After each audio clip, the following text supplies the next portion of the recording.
Welcome back dito sa ating panibagong episode mga pare-chong. So sa episode na to tayo ay mamamana. Kasama natin si Bro Craig Acuzar ng Surigao. So siya po ay isang vlogger din. So pasupport po ng kanyang channel mga pare-chong. At on the way po kami sa spot namin kung saan kami unang magla-live ngayong araw.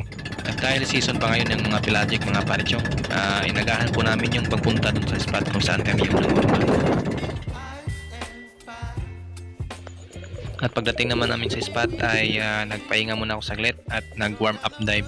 So ito yung ating unang isda at unang dive natin sa araw na ito mga pare-chong. So dito sa dive na ito mga pare-chong, tayo po ay nag-stretching pa lang or nagpa-warm up mga pare-chong. Kaya lang yung nangyari dito ay merong isda na curious at nag-fish call tayo at ito ay lumapit naman. Ito po ay isdang langog tawag nito sa amin or trevally naman sa English.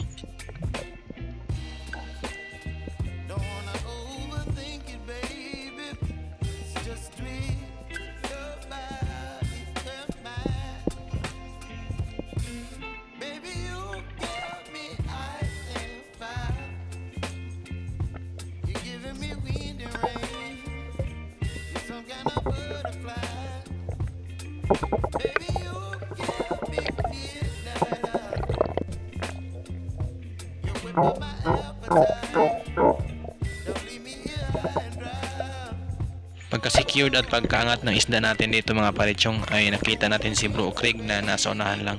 So tinawag po natin siya para mag-video gamit yung cam niya dito sa atin na tingnan natin kung gaano kalinaw yung kanyang cam. Itong trevally na ito mga pare-chong ay nagtimbang po ng 1.75 at nagkakahalaga po ng 270 per kilo. Balik ko na sa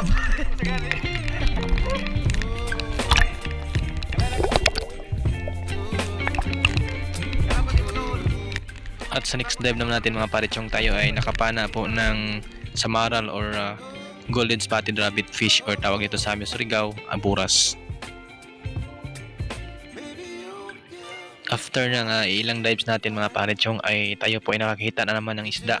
Ito po ay suno or coral trout naman sa English. Ang tawag naman namin dito sa Surigao, ito po ay baghak.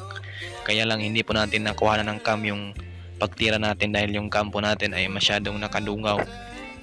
At ito yung isda na napana natin. Ito po ay good size na coral trout mga pare-chong or baghak.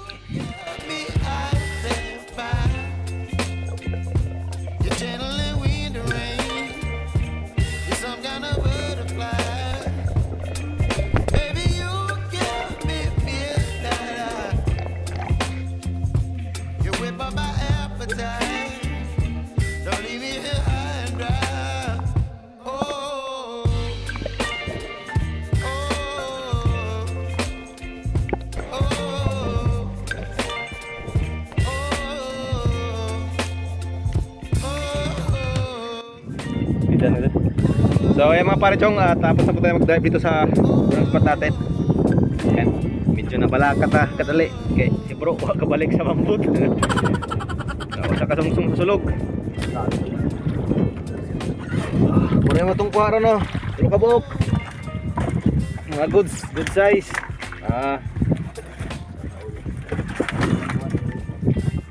Baghak. Good size na baghak. Sa kaburas.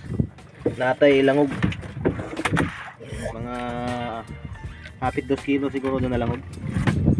Good size. Ako bro. Ha? Ako. Di mo? Hawa ni mo? Puro bitas. Puro daw nakabuhay yan. Hindi na nagpapakul ba? Ako na pakul. Ay ko ay kaliligyan niya magbitas. Sus. Bitas May kaya. wala na lahos. Balik na po big spot guys. Kay parang nagsusulog. So ato na nang ibutang sa bags itong isda. Yan na po doon niya. A few moments later. Alright guys, tanghali na po. Andito muna kami ngayon sa airport. Ayan. Dito muna kami magtanghalian ni bro. Gilaw kami nitong talaba. At meron din konting isda doon. Daming sa pinusahan namin. Ayan lang. Puro sabay, walang isda. Masyadong malabo ang dagat dahil sa ulan.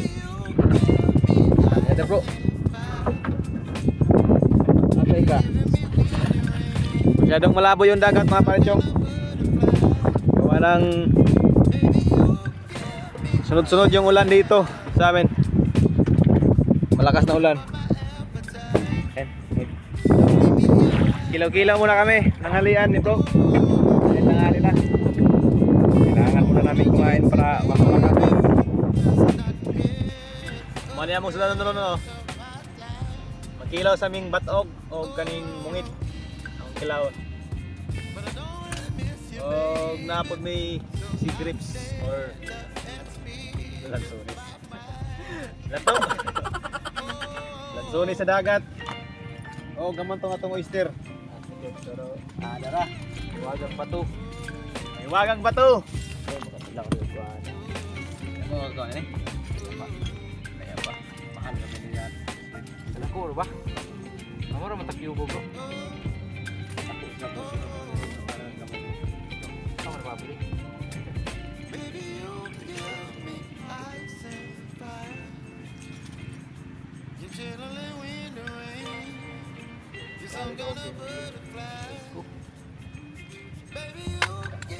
At ayan, sa sobrang tigas ng talaba, nahirapan pang buksan ito. Ayo.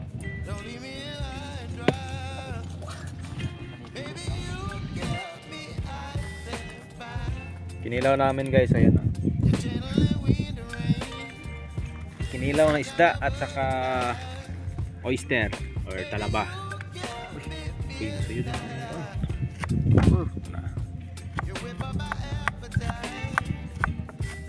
Ito naman yung aming kanin. Merong pinirito isda, uli namin kahapon. Kahapon nga pala mga parechong, kami ay namana ni Bro Craig doon sa paboritong spot namin. Ako po ay nakahuli ng GT at sinecure naman po ni Bro Craig. At nung time na yun ay hindi tayo nakapagdala ng cam. At si Bro lang yung mayroong dalang cam, kaya nagpa-video nila ako sa kanya doon sa GT na nahuli namin kahapon.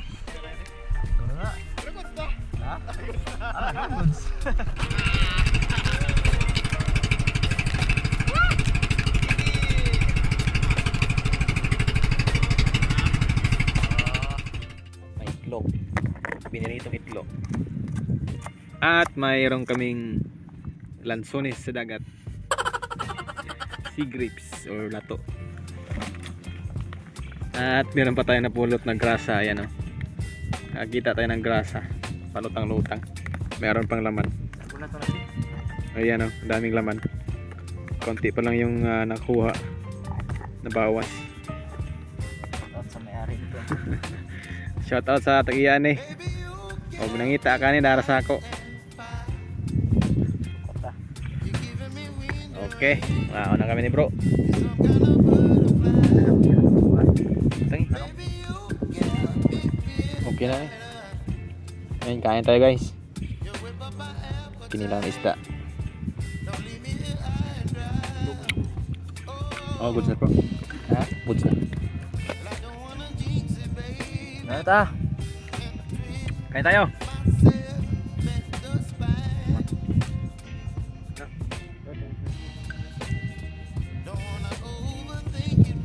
Okay, kain tayo. Wala namin ngayon. Ito yung lato. Kain tayo guys. Pagkatapos nito mag-dive pa kami. Pahinga muna saglit. At tapos mag-dive kami. Ito naman sa Arula na pinagkunan namin kahapon ng ilag. Right, kain tayo.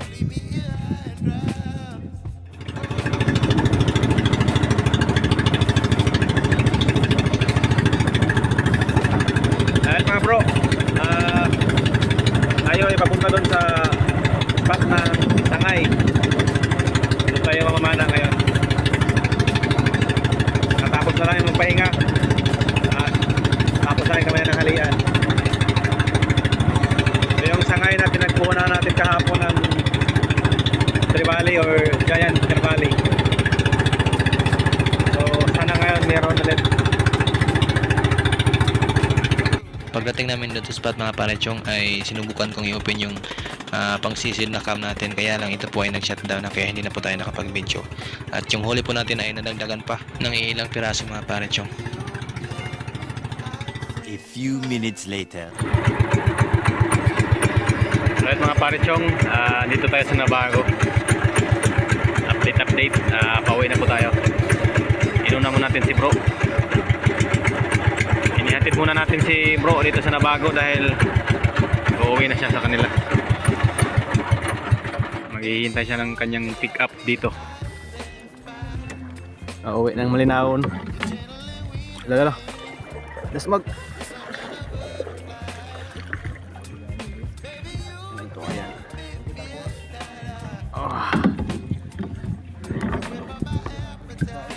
Ay mga parechong, ito lang huli namin, no? Ayan, no? Mayroon tayong bluefin, mayroon tayong marble grouper, Pa. ayan, no? Tapos meron tayong GT sa lalim, ayan. Tapos may buras or samaral, at may salindato, at meron pang isang coral trout or baghap. Ayan mga parechong. Suno. Ayan ang huli namin. Uuwi na si bro. Ayan. So time check, 5:20 na po ng hapon. Dito tayo sa Nabago. Nabago Port.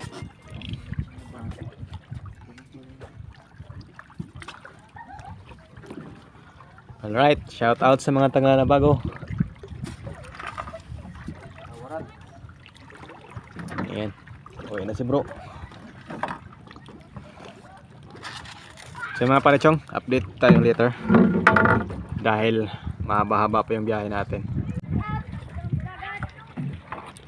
Shout out na ligo. Oh, nala doon.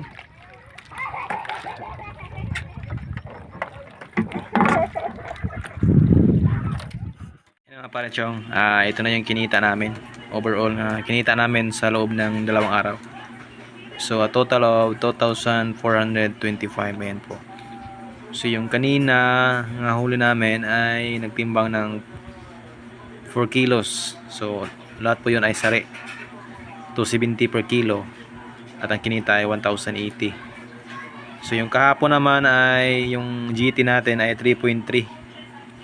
Ang bili ng buyer natin ay 250 per kilo po. Dahil yun po ay oversized na, kaya medyo mura siya. So 825. Tapos yung ilak natin or lupak ay 2.6 yung dalawang ilak.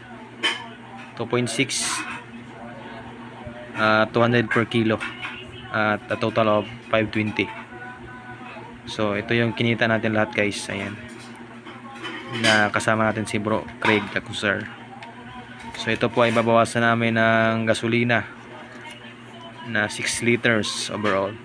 So ang 6 liters po ay nasa 300 plus. Tapos bawasan din ng yellow or ice. Right.